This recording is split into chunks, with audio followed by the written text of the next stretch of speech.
Assalamualaikum warahmatullahi wabarakatuh.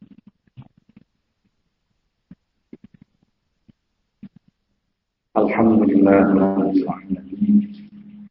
Hamdan katsiran tayyiban mubarakan fihi kama yuhibbu rabbuna wa yarda. Wa asyhadu an la ilaha illallah wahdahu la syarika lah. Wa asyhadu anna Muhammadan abduhu wa rasuluh. Allahumma shalli ala nabiyyina Muhammadin wa ala alihi wa sahbihi wa man tabi'ahu bi ihsan ila yaumil din. Ikhwani wa akhwati fillah, rahimani wa rahimakumullah.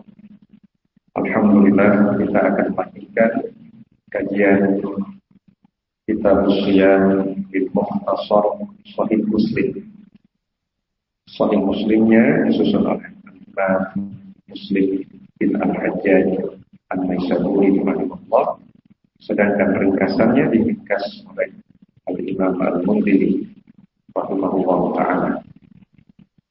Kita akan memasuki bab baru, bab innallaha maddahu ay maddal hilal li ru'yatihi. Sesungguhnya Allah membentangkannya, yaitu membentangkan hilal, memanjangkan durasi hilal li ru'yatihi agar bisa terlihat.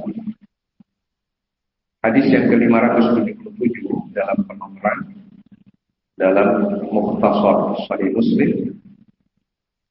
An Abil Bakhtari qala, dari Abu Al-Bakhtari, ia berkata, kharajna lil umrah. Dari Abu Al-Bakhtari, ia berkata, kami keluar untuk umrah. Falamma nazalna bi batni nakhlah, ketika tiba di sebuah tempat yang bernama Batnu Nakhlah, qala tara'ayna al-hilal. Beliau berkata, kami berusaha melihat hilal. Faqala ba'dul qaum huwa ibnu salatin. Sebagian orang ketika melihat hilal, hilal terlihat. Ada yang menyatakan ini sudah hari yang ketiga, hilal untuk hari yang ketiga. Wa qala ba'dul qaum, sebagian kaum yang lain melihat huwa ibnu lailataini, ini sudah hari kedua. Jadi memang hilal itu berangsur-angsur membesar, ya, dari permulaan bulan, kemudian bisa dilihat pada hari-hari berikutnya. Sehingga ketika melihat hilal ini, rombongan jamaah umroh Abul Bakhtari dan kawan-kawan dan rekan-rekannya tiba di Batnu Nakhlah, sebuah tempat. Itu melihat hilal, kelihatannya ini sudah hari ketiga. Ada yang menyangka ini hari kedua. Nah, qala falaqina Ibnu Abbas faqulna inna ra'ayna al-hilal. Faqala ba'dul qaum huwa ibnu salas wa qala ba'dul qaum huwa ibnu lailatain. Kami kemudian bertemu dengan Ibnu Abbas. Kami bertanya, sesungguhnya kami melihat hilal. Sebagian dari kami ada yang menyatakan ini sudah hari ketiga, ada juga yang menyatakan ini hari kedua. Faqala, maka Ibnu Abbas berkata, ayya lailatin ra'aitumu, pada malam apa kalian melihatnya? Qala faqulna lailata kadza wa kadza. Kemudian dikatakan, kami melihatnya pada malam sekian dan sekian. malam ini disebut harinya, apa malam Kamis atau malam Selasa, malam Rabu, disebut malamnya. Faqala Ibnu Abbas, kemudian Ibnu Abbas berkata, inna Rasulullah sallallahu alaihi wasallam, sesungguhnya Rasulullah sallallahu alaihi wasallam qala, innallaha maddahu lirru'yah fahuwa lilailatin ra'aitumuh. Sesungguhnya Allah memanjangkan durasi bisa melihat hilal. Nah, sesungguhnya Allah maddahu lirru'yah, Allah memanjangkan masa hilal untuk bisa dilihat, lilailatin ra'aitumuh, pada malam yang kalian bisa melihatnya. Jadi kadang hilal itu muncul sebelum malam, kelihatan sebelum malam, sebelum terbenam matahari. Tetapi kata para ulama, yang menjadi patokan itu adalah setelah terbenam matahari. Kalau misalkan setelah terbenam matahari terlihat hilal, padahal malam sebelumnya tidak kelihatan hilal, berarti itu malam pertama. Jadi misalkan di tanggal 29 Sya'ban, ya, hilal itu kadang terlihat sebelum terbenam matahari, atau bahkan agak siang. Itu jangan diperhitungkan. Tetapi perhitungan mulai masuknya bulan itu adalah setelah tenggelamnya matahari. Kalau terlihatnya, baru terlihatnya adalah setelah tenggelam matahari, maka itu berarti besoknya sudah masuk Ramadan. Kalau sebelumnya Sya'ban. Jadi hadis ini memberikan faedah bahwa perhitungan bermulanya suatu bulan adalah bila hilal terlihat setelah tenggelam matahari, terlihatnya pada malam hari. Kalau terlihat sebelum matahari tenggelam, tidak bisa dijadikan patokan. Ya, ini disarikan dari kitab Mirqatul Mafatih Syarah Mishkatil Masabih karya Al-Mula Ali Al-Qari rahimahullahu ta'ala. Nah, ini hadis yang pertama yang kita kaji di sesi yang kedua. Berikutnya, bab likulli baladin ru'yatuhum, masing-masing negeri berlaku ru'yat sendiri-sendiri.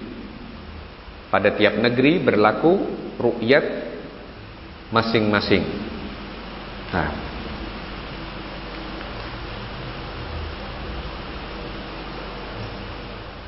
an Quraib anna Ummal Fadli bintal Harith ba'athathu ila Muawiyah radhiyallahu anhum bisyam. Dari Quraib bahwasanya Ummul Fadl bintu Al-Harith mengutusnya ke Muawiyah. Muawiyah pada waktu itu sebagai khalifah atau sebagai pimpinan di Syam. Syam itu daerah seperti Yordania, Libanon, Syria, Palestina, itu wilayah Syam. An Quraib anna Ummal Fadli bintal Harith ba'athathu ila Muawiyah radhiyallahu anhum bisyam. Qala faqadimtu Syam.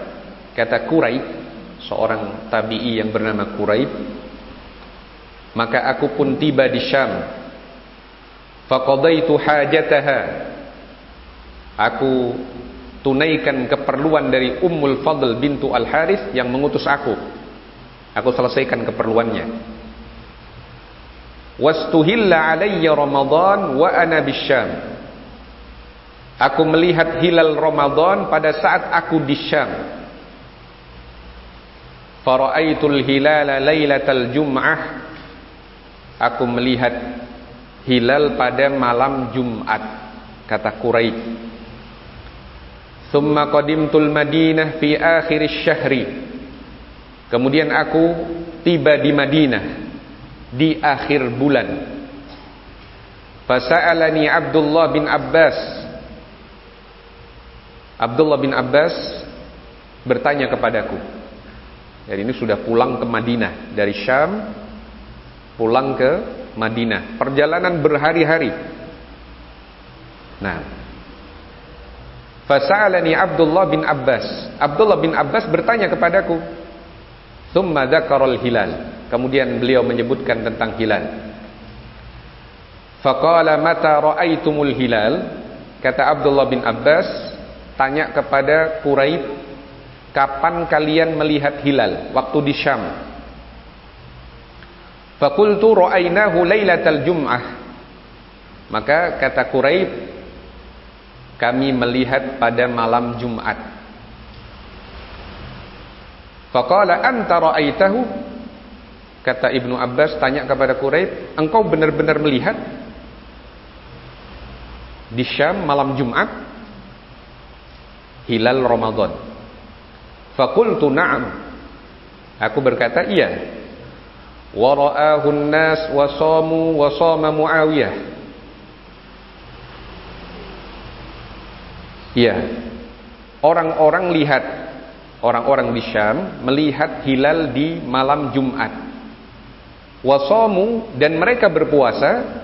Wa shama Muawiyah, dan Muawiyah juga berpuasa. Faqala, kata Ibnu Abbas, lakinna ra'ainahu lailatas sabti. Tapi kami melihat hilal Ramadan itu di malam Sabtu. Fala nazalu nasumu hatta nukmila 30 aw narahu. Kami terus berpuasa sampai kami sempurnakan 30 hari, atau kami melihat hilal Syawal. Fakultu, maka aku berkata, awala taktafi bi ru'yati Muawiyah wa siyamihi? Apakah tidak cukup bagi anda ru'yah dari Muawiyah dan puasanya Muawiyah? Faqala, kata Ibnu Abbas, la, tidak. Hakada amarna Rasulullah sallallahu alaihi wasallam. Demikianlah kami diperintah oleh Rasulullah sallallahu alaihi wasallam. Nah, di dalam hadis ini menunjukkan bahwa masing-masing negeri itu memiliki ru'yah tersendiri. Syam beda dengan Madinah. Jarak perjalanan dari Madinah ke Syam cukup jauh, hitungan hari. Kalau naik unta itu belasan hari bisa, atau bahkan sampai 20-an hari kalau di masa dahulu. Nah, sehingga patokannya adalah berdasarkan ru'yah masing-masing. Berdasarkan ru'yah masing-masing. Kalau di masa itu tidak memungkinkan mengetahui, sekarang saya ingin lihat di Syam ada informasi lihat hilal apa tidak? Orang yang di Madinah. Belum yang di Makkah. Makkah lebih jauh lagi. Belum yang di Yaman. Yaman lebih jauh lagi. Nah, maka tidak mungkin ada sebuah ketentuan yang berlaku sejak dahulu untuk mengikuti ru'yah global seluruhnya. Karena di masa itu orang mau nyampaikan informasi saya sudah melihat hilal, itu baru nyampe beberapa hari kemudian. Contoh yang sering terjadi di masa kita, kebingungan, itu biasanya puasa Arafah. Ikut Saudi apa ikut pemerintah, kan begitu. Dan syubhat selalu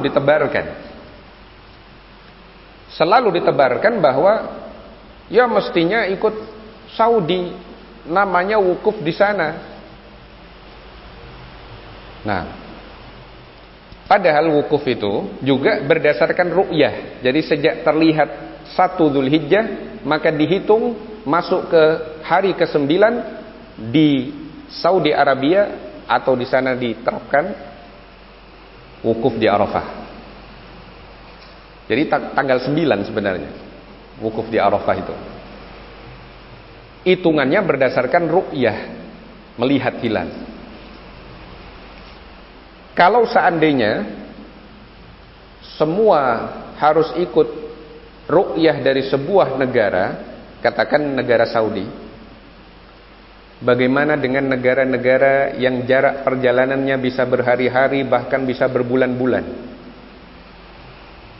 yang pada waktu itu sekedar menyampaikan informasi saja, itu bisa baru nyampe berhari-hari. Orang berjalan atau berkendara dari sejak hilal terlihat mau sampai ke daerah tujuan, informasi mau disampaikan sudah berakhir Dzulhijjah, atau sudah lewat tanggal 9-nya, karena sudah beda hari. Tidak mungkin diterapkan begitu. Maka ru'yah itu berdasarkan negeri masing-masing. Ini pandangan sebagian ulama. Dan di sini juga ada perbedaan pendapat. Nah, kalau di sebuah negara yang di situ diharapkan rakyatnya bisa bersama-sama dalam berpuasa bersama, di dalam Idul Fitri bersama, Idul Adha bersama, maka sebenarnya itu yang diharapkan, mengikuti ketetapan dari waliul amr di negara itu. Karena disebutkan di dalam hadis Nabi, saumukum yauma tasumun wa fitrukum yauma tuftirun wa adhakum yauma tudhahun. Puasa kalian adalah pada saat kalian mulai berpuasa. Idul Fitri kalian adalah pada saat kalian melaksanakan Idul Fitri bersama-sama. Dan Idul Adha kalian adalah pada saat kalian melaksanakan Idul Adha bersama-sama. Itu ketika di sebuah negeri di bawah waliul amr yang sama, mereka bisa menjalankan hal tersebut secara berjamaah. Itulah yang diharapkan. Nah, baik. Sebelum kita lanjut ke hadis berikutnya, mungkin ada yang perlu disampaikan. Tafadhalu, dipersilakan. Kalau ada pertanyaan, ya. Waalaikumsalam. Setiap negeri kan Islam beda-beda. Dimana kalau dalam satu negeri contohnya kita sendiri itu sampai ada 3-4 ini kan perbedaan itu. Ada perbedaan zona waktu. Iya. Kan waktunya sudah ada duluan, ada yang sudah saling duluan lagi. Nah, hal yang seperti itu, seperti yang dinasihatkan oleh para ulama, seperti Syekh Al-Albani di dalam kitab Tamamul Minnah, Syekh Ibnu Utsaimin dalam fatwa-fatwa beliau, bahwa seseorang hendaknya mengikuti ketetapan waliul amr mereka. Dan alhamdulillah pemerintah kita memperhatikan hal itu dengan menerapkan sidang isbat pada setiap menjelang keputusan masuknya Ramadan atau berakhirnya Ramadan. Meskipun juga sebenarnya itu dilakukan ru'yah pada setiap bulan oleh Kementerian Agama, ya. Tapi yang menjadi perhatian khusus banyak orang itu ketika masa Ramadan dan Idul Fitrinya. Nah, sebagaimana yang dijelaskan oleh para ulama dan hadis yang tadi saya sampaikan, shaumukum yauma tasumun, puasa kalian adalah ketika kalian berpuasa, ya. Wa fitrukum yauma tuftirun, Idul Fitri kalian adalah pada saat kalian melaksanakan Idul Fitri. Itu menunjukkan bahwa kalau itu ditetapkan oleh pemerintah, maka ikuti hal itu. Nah,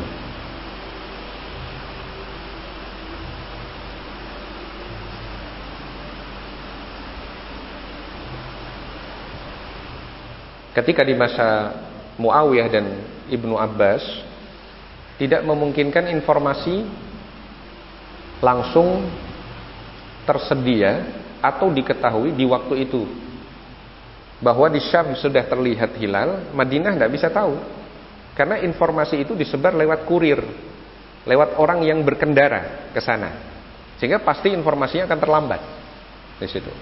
Maka masing-masing negeri perlu untuk melihat hilal sendiri-sendiri, karena mereka tidak bisa nunggu dari keputusan dari sebuah tempat, karena bedanya terlalu jauh jaraknya. Perjalanan itu bisa 15 hari, bisa belasan hari, bahkan 20 hari. Nah, ini masih yang di Madinah dengan Syam, belum yang di Syam dengan Makkah misalkan. Ketika pemerintahan pindah ke Kufah, Kufah lebih jauh lagi. Bagaimana dengan Kufah ke Yaman misalkan? Ketika kaum muslimin sudah terbuka wilayahnya, ya, di masa itu belum memungkinkan untuk melihat dan mendapatkan informasi di waktu segera bahwa sudah terlihat hilal. Maka seperti itu yang diterapkan dalam kondisi yang demikian. Nah,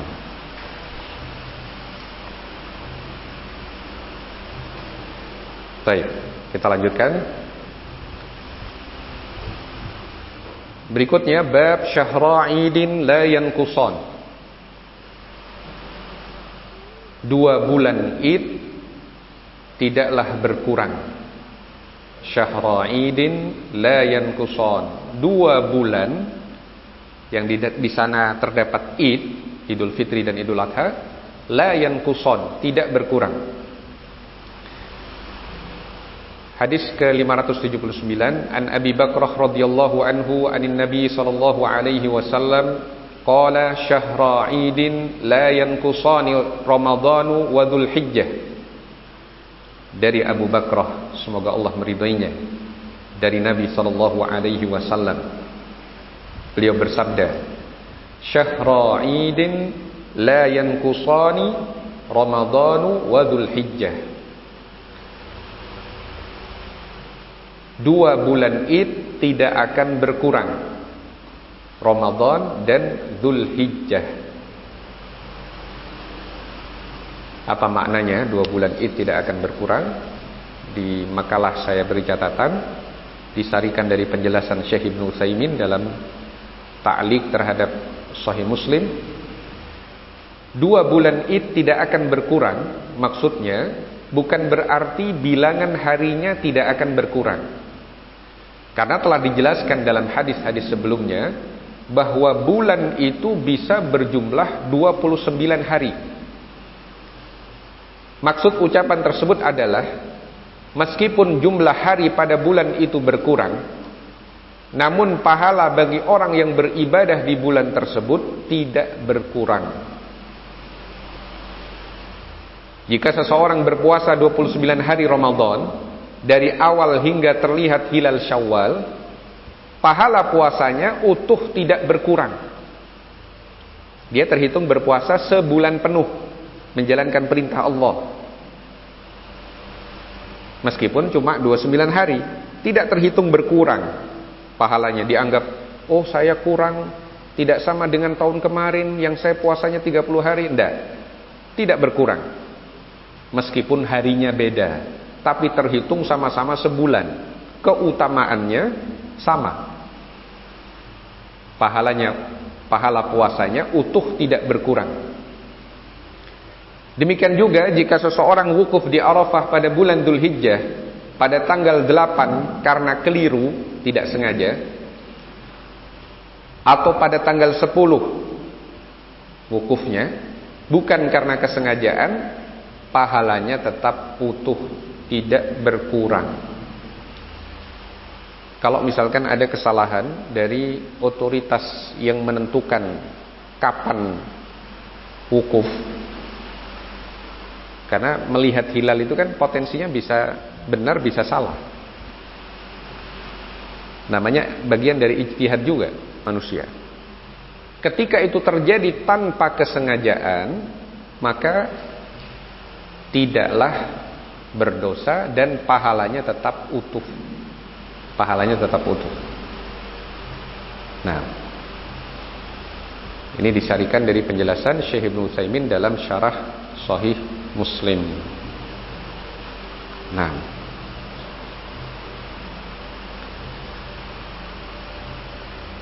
baik, sekarang kita masuk pada masalah sahur dalam berpuasa. Bab fis suhuri fis shaum, sahur dalam berpuasa. Hadis ke-580.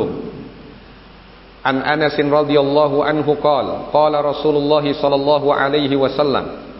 Dari Anas, semoga Allah meridainya, ia berkata, Rasulullah sallallahu alaihi wasallam bersabda, "Tasahharu fa inna fis suhuri barakah." Bersahurlah, karena sesungguhnya pada sahur itu terdapat keberkahan. Bersahurlah, karena pada sahur itu terdapat keberkahan. Nah, dalam hadis riwayat Ahmad, Nabi memerintahkan kepada kita untuk bersahur meskipun hanya dengan seteguk air. Tetap sahur, tetap diupayakan sahur. Agak malas makan, yang penting misalkan konsumsi kurma cuma 1 misalkan atau 2, atau hanya seteguk air, dilakukan di waktu sahur, itu akan memberikan keberkahan, memberikan kebaikan yang banyak. Nah, ada hadis juga yang menjelaskan, innallaha wa malaikatahu yusalluna 'alal mutasahhirin. Sesungguhnya Allah dan para malaikat bersolawat kepada orang-orang yang bersahur. Sesungguhnya Allah dan para malaikat bersolawat kepada orang-orang yang bersahur. Nah, maka di sahur itu terdapat keberkahan. Banyak keberkahannya. Keberkahan membuat orang lebih kuat dalam berpuasa. Keberkahan dia bisa bangun di waktu doa mustajabah, di waktu dia bisa beristighfar, mohon ampun kepada Allah. Dengan sahur dia melakukan hal yang membedakan dirinya dengan ahlul kitab. Nah, banyak keberkahan pada sahur. Dengan sahur orang mudah untuk sholat subuh berjamaah di masjid. Nah, itu keberkahan-keberkahan. Kalau di total keberkahan itu berapa banyaknya, hanya Allah saja yang tahu. Tapi hanya bisa kita perkirakan, sebagaimana yang diperkirakan oleh para ulama, beberapa contoh keberkahan-keberkahan pada sahur. Nah,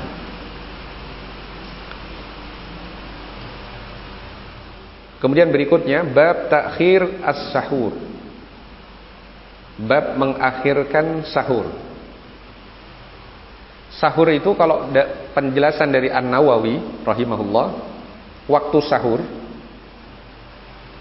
kalau penjelasan dari An-Nawawi rahimahullah dalam Al-Majmu' Syarhul Muhadzab, sahur itu mulainya dari sejak pertengahan malam sampai sebelum subuh. Itu waktu sahur. Hanya saja disunnahkan mengakhirkan sahur. Ada orang misalkan mau puasa sunnah, ini sudah jam 1 malam, dan dia belum bisa tidur. Dia mau ngejar sahur sebelum subuh, takutnya ketiduran karena sudah capek. Apakah di jam 1 dia boleh sahur? Jawabannya boleh, karena itu waktu sahur menurut pandangan para ahli fikih seperti An-Nawawi.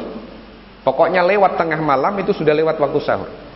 Tapi yang ditekankan, disunnahkan itu adalah mengakhirkan waktu sahur sehingga menjelang subuh.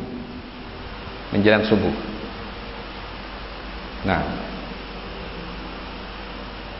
jadi hadisnya adalah hadis tentang mengakhirkan waktu sahur. Hadis nomor 581. An Zaid bin Thabit radhiyallahu anhu qala, dari Zaid bin Thabit, semoga Allah meridhoinya, ia berkata, tasahharna ma'a Rasulillah sallallahu alaihi wasallam, thumma qumna ila shalah, qultu kam kana qadru ma bainahuma, qala 50 ayah. An Zaid bin Thabit, dari Zaid bin Thabit radhiyallahu anhu qala, semoga Allah meridainya, ia berkata, tasahharna ma'a Rasulillah sallallahu alaihi wasallam, kami pernah bersahur bersama Rasulullah sallallahu alaihi wasallam. Thumma qumna ila shalah, kemudian kami bangkit menuju salat. Qultu kam kana qadru ma bainahuma, aku berkata, berapakah jarak antara keduanya? Qala 50 ayah. Zaid bin Thabit berkata, jarak antar keduanya adalah seperti kadar membaca 50 ayat dalam Al-Quran. Kalau dalam riwayat Al-Bukhari dinyatakan itu jarak antara selesai sahur dengan masuk menuju sholat. Kam kana baina faraghihima min sahurihima wa dukhulihima fis shalah, berapakah jarak antara keduanya, yaitu Zaid bin Thabit dan Nabi selesai sahur dengan masuk ke dalam salat. Qala qadru ma yaqra'ur rajul 50 ayah, sesuai dengan kadar seorang membaca 50 ayat. 50 ayat. Nah, berapa kadar orang membaca 50 ayat? Dengan ayat yang tidak panjang, tidak pendek, tapi pertengahan, dengan kecepatan membaca yang pertengahan, tidak terlalu cepat, tidak terlalu lambat. Syekh Ibnu Utsaimin memperkirakan antara 10 sampai 15 menit. Syekh Ibnu Utsaimin memperkirakan kadar membaca 50 ayat itu adalah sekitar 10 sampai 15 menit. Nah, baik, sampai di sini mungkin ada yang perlu disampaikan. Jika ada pertanyaan,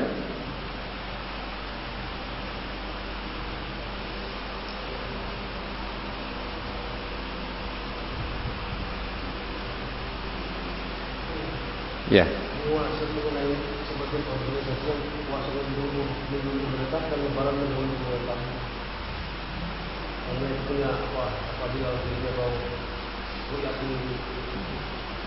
Nah, intinya kita memberikan harapan dan nasihat sebaiknya mengikuti waliul amr. Puasa bersama waliul amr, Idul Fitri bersama waliul amr. Itu hal yang sebaiknya kita sampaikan. Nah,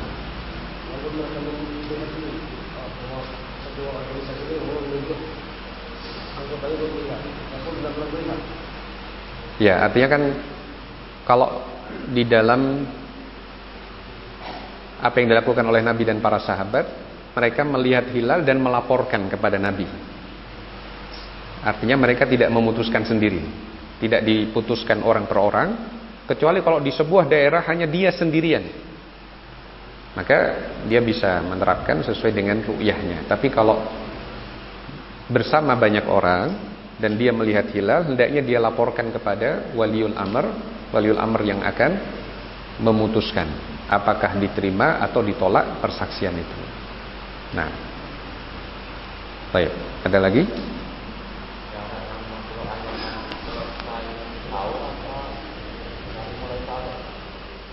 Jarak, kalau di dalam Sahih Al-Bukhari lafaz hadisnya adalah min faraghihima, dari selesai. Jadi dalam riwayat Al-Bukhari itu ada seorang bertanya kepada Anas, kam kana baina faraghihima min sahurihima, berapa jarak antara beliau berdua selesai sahur. Faraghihima, selesai sahur, maksudnya Zaid bin Thabit dan Nabi. Min sahurihima, dari sahurnya, wa dukhulihima fis shalah, dan mereka masuk ke dalam salat.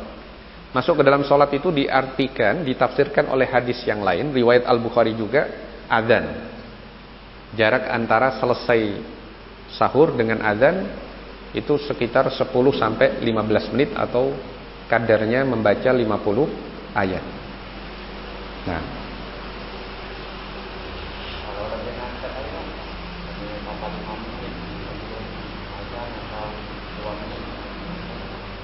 intinya, kalau dari sisi kebolehan, Ustadz, bagaimana kalau saya berhenti sahur 5 detik sebelum adzan?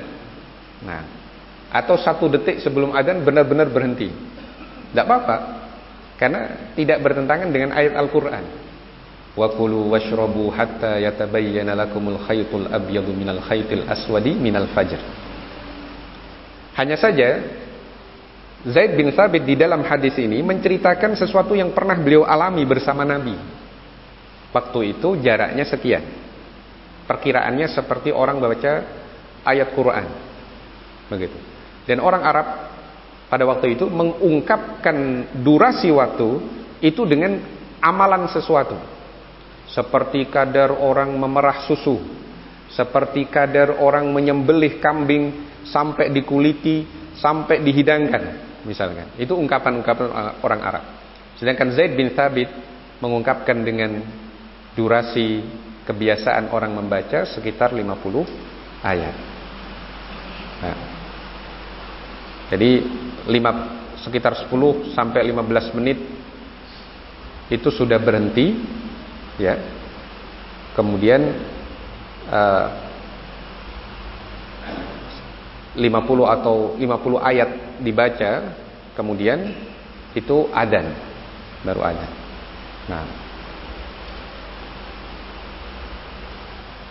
tapi kalau lebih mepet lagi juga tidak apa-apa, tidak ada masalah. Yang penting jangan saat kita masih belum selesai dalam kondisi sudah adzan. Nah, karena itu sudah di luar waktunya. Baik, ya.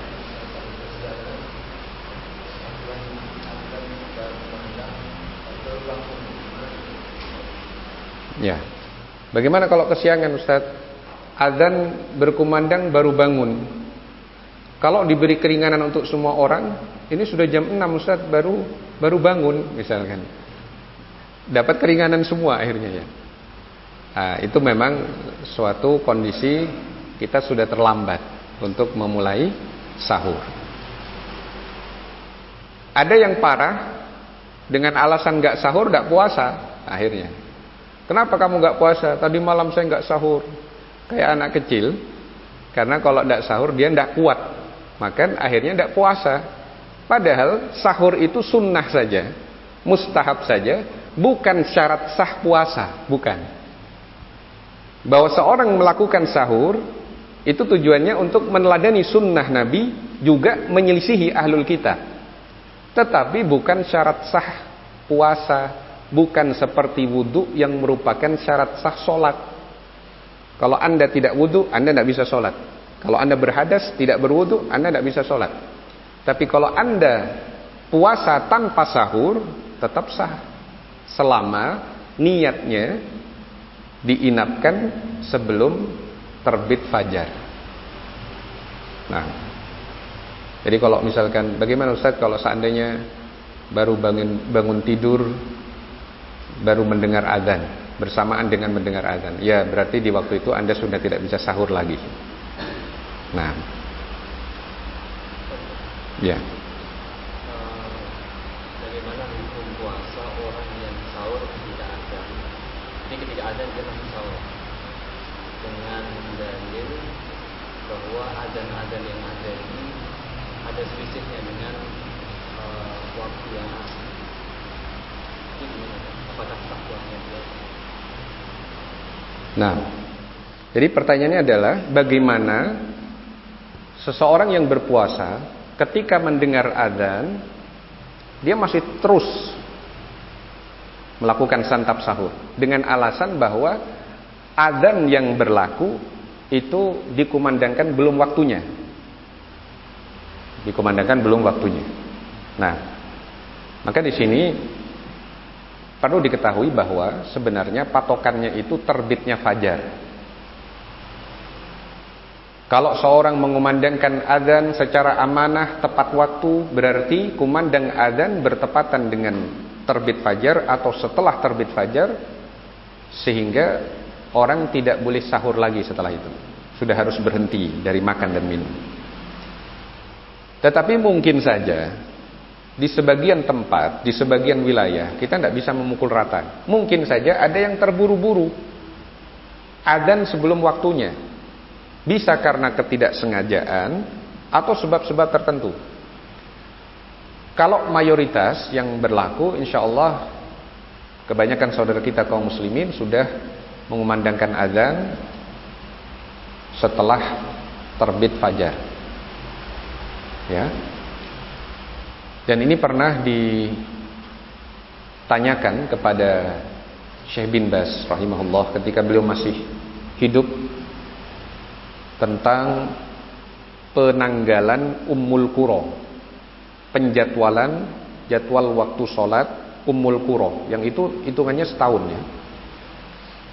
Ada yang mengkritik itu dan menyatakan tidak pas, ada ketidaksesuaian.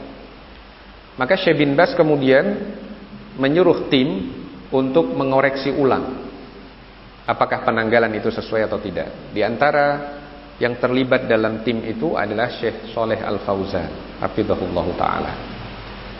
Dan kesimpulannya ternyata sudah benar.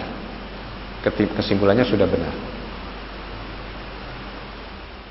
Kalaupun ada yang menyatakan itu masih khusus subuh sajalah, atau subuh dengan duhur, ya kalau memang Anda mau memastikan dan melihat di tempat yang tidak terhalang dan Anda punya pengetahuan dalam hal itu, kemampuan untuk melihat secara langsung, ya silakan diterapkan, ditunda.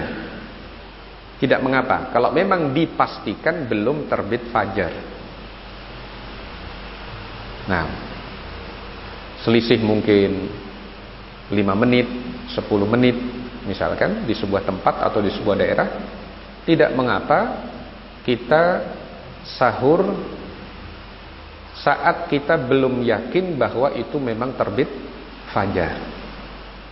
Hanya saja kalau dari hadis Zaid bin Thabit ini kan berhentinya kan ada durasi sekitar 10-15 menit jaga-jaga sebelumnya itu. Nah, jadi bukan sangat ngepres dengan subuhnya, enggak. Tapi ada kadar 50 ayat dibaca. Nah, itu contoh dari Nabi juga, teladan dari Nabi juga. Jadi kalau misalkan jam 4 subuh, ya sekitar jam 3.50 sudah selesai. Sudah persiapan untuk ke masjid. Sudah mungkin kalau yang mau mandi dulu, berwudu, persiapan ke masjid. Nah, sudah selesai masa sahurnya. Nah, tapi kalau masih kurang juga satu tempat nasi dia rasa belum cukup untuk memenuhi kebutuhannya, masih ada kesempatan Ustadz belum subuh, ya silakan aja, memang itu halal. Hanya saja Nabi dan Zaid bin Thabit pernah sahurnya itu berhenti di sekitar 10 atau 15 menit sebelum adzan subuh. Nah,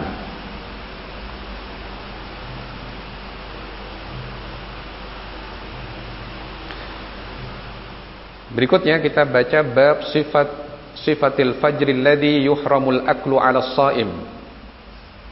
Seperti apakah bentuk fajar yang diharamkan makan bagi orang yang akan berpuasa? Bagi yang mau mencatat, diberi catatan bahwa fajar yang menyebabkan seseorang haram makan bagi yang akan berpuasa adalah fajar yang melebar ke samping. Fajar yang terlihat melebar ke samping. Itu sebelum kita baca hadisnya, kesimpulannya begitu. Bukan yang naik ke atas, putih, fajar putih terbang seperti memanjang ke atas, itu fajar kadzib. Kalau fajar yang sesungguhnya sebagai penanda bahwa sudah masuk waktu subuh, itu yang berpendar ke samping, seperti yang akan disampaikan dalam hadis. Tapi kesimpulannya kita sampaikan dulu. Hadis yang ke-582, an Samurah bin Jundub radhiyallahu anhu qala, dari Samurah bin Jundub, semoga Allah meridainya, ia berkata, qala Rasulullah sallallahu alaihi wasallam, Rasulullah sallallahu alaihi wasallam bersabda, la yaghurrannakum min sahurikum adanu Bilal. Janganlah kalian terkecoh di saat sahur dengan adzan Bilal. Wala bayadul ufuk, dan juga warna putih di ufuk al-mustatil, yang memanjang, hakada, demikian, yang memanjang demikian, hatta yastatira hakada, hingga sinarnya berpendar demikian. Wa hakahu Hammad biyadaihi qala ya'ni mu'taridan. Hammad, perawi hadis ini, menggambarkan dengan kedua tangannya yang maknanya melebar. Jadi jangan terkecoh ketika sinar putih begini. Masuknya waktu subuh itu adalah ketika sinarnya memanjang begini. Di ufuk timur terlihat dari utara ke selatan itu putih, seakan-akan memecah kegelapan. Itu fajar yang menyebabkan seorang sudah tidak boleh lagi makan jika dia akan berpuasa. Nah,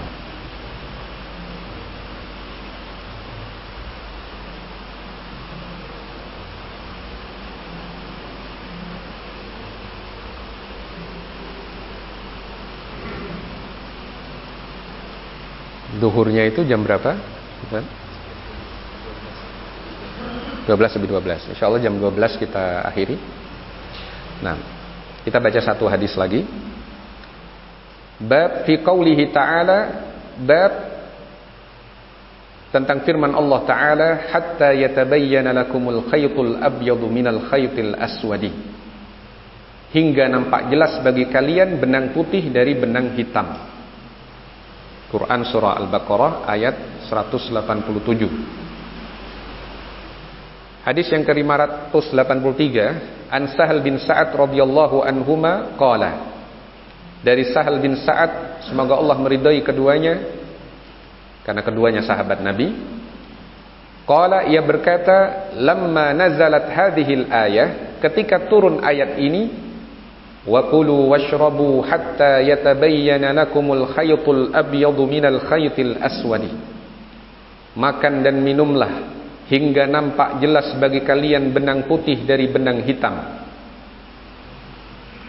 Qala, Sahal bin Sa'ad berkata, fakana ar-rajulu idza arada as-shaum rabata ahaduhum fi rijlaihi al-khaytal aswada wal khaytal abyada. Kalau ada orang mau puasa, maka dia mengikatkan di kedua kakinya benang hitam dan di kaki satunya benang putih. Fala yazalu ya'kulu wa yashrab hatta yatabayyana lahu ri'yuhuma. Dia akan terus makan, terus minum sampai nampak jelas penampakan dari keduanya. Penampakan benang itu kelihatan. Nah, artinya awalnya sebagian sahabat salah paham. Dipikir al-khaitul aswad itu memang benang untuk jahit, padahal maksudnya benang fajar. Fa anzalallahu ba'da dzalik minal fajri. Kemudian Allah turunkan setelah itu kalimat minal fajri, dari fajar. Jadi bukan benang yang lain, tapi maksudnya benang fajar. Fa'alimu annama ya'ni bidzalikal laila wan nahar. Maka barulah mereka paham bahwa yang dimaksud adalah malam dan siang. Malam itu maksudnya benang hitam, siang itu maksudnya benang putih. Silakan makan dan minum sampai nampak jelas benang putih dari benang hitam. Maksudnya ketika sudah masuk terbit fajar, jangan makan dan minum lagi. Tapi dahulu sahabat sempat salah memahami, dipikir itu benang beneran, benang untuk menjahit. Maka mereka ikatkan di kakinya sambil dilihat, oh belum berubah, makan, minum. Dilihat lagi, oh belum berubah, belum waktunya berhenti sahur, makan dan minum lagi. Nah, maka di sini menunjukkan bahwa ketidaktahuan dalam masalah seperti itu termaafkan, ya, karena bukan sebuah kesengajaan. Dan juga para sahabat ketika mereka pernah mengalami keadaan tidak tahu, kemudian mereka menjadi orang-orang yang tahu dan paham, dan pemahaman mereka adalah rujukan bagi umat setelahnya. Nah, insyaallah sampai di sini kajian kita di sesi yang kedua ini. Sebelum kita akhiri, mungkin jika ada koreksi atau pertanyaan, tafadhol, dipersilakan. Ya. Untuk doa yang sebelum sahur kita, sebenarnya sebelum kita sahur atau sesudah sahur kita ada waktu 15-10 menit untuk berdoa. Untuk berdoa, ya. Untuk berdoa, yang jelas itu dilakukan di waktu sebelum subuh, karena itu masih masuk di sepertiga malam terakhir. Ya, kita tahu dalam hadis-hadis yang sahih bahwasanya sepertiga malam yang terakhir itu adalah doa mustajab. Kalau seorang memohon ampun, kesempatan besar Allah akan ampuni. Ya, sepertiga malam yang terakhir itu, kalau misalkan kita anggap di sebuah tempat maghribnya jam 6 sore, jam 18, kemudian subuhnya jam 4 pagi,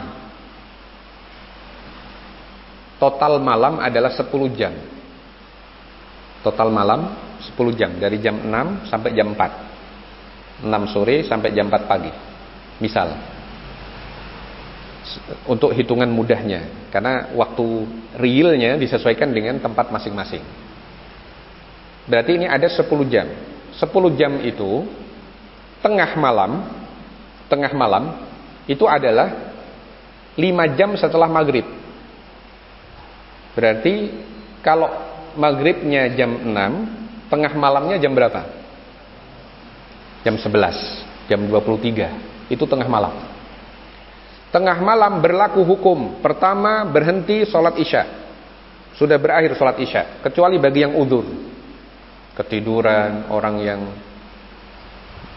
dalam kondisi tidak normal keadaannya, ada udzur, tengah malam masih bisa sholat isya. Tapi orang yang tidak punya udzur tidak boleh sholat isya lebih dari tengah malam, lebih dari jam 23 kalau kan kondisinya seperti itu. Seandainya maghribnya jam 6, subuhnya jam 4. Kemudian di atas jam 23 itu sudah mulai waktu sahur sebenarnya, sampai jam 4. Tetapi yang ditekankan sunnahnya adalah sahur diakhirkan menjelang subuh. Sepertiga malam yang terakhir kapan Ustaz? Sepertiga malam yang terakhir itu adalah 10 jam dibagi 3. 10 jam bagi 3 itu dapatnya 3,3 kan? 3,3 itu sama dengan 3 jam 20 menit. Kalau subuh jam 4, 3 jam 20 menit sebelum jam 4 itu adalah sepertiga malam yang terakhir. Sepertiga malam yang terakhir. Berarti jam berapa? Kalau jam 4 subuh, 3 jam sebelumnya jam 1. Ya, 20 menit sebelumnya adalah jam 12.40 kan? Jam 12.40 sampai jam 4 pagi itu sepertiga malam terakhir. Sepanjang itu masa-masa terbaik orang berdoa kepada Allah, melakukan sholat malam, beristighfar, itu masa-masa terbaik. Gitu. Termasuk ketika menjelang jam 4. Kalau jam 4-nya subuh. Tadinya jam 4-nya subuh. Jam 4 kurang 5 menit, jam 4 kurang 1 menit, jam 4 kurang 1 detik, itu masih masuk sepertiga malam terakhir. Kapan berdoanya? Apakah saat sahur atau di tengah-tengah sahur atau setelahnya? Bebas. Itu bebas karena masih dalam waktu sepertiga malam yang terakhir. Nah, taib. Ini mungkin yang bisa kita kaji pada sesi yang kedua. Kurang lebihnya saya mohon maaf. Subhanakallahumma wa bihamdika asyhadu an la ilaha illa anta astaghfiruka wa atubu ilaik. Wassallallahu wasallama ala nabiyyina Muhammadin wa ala alihi wa sahbihi ajma'in. Wassalamu alaikum warahmatullahi wabarakatuh.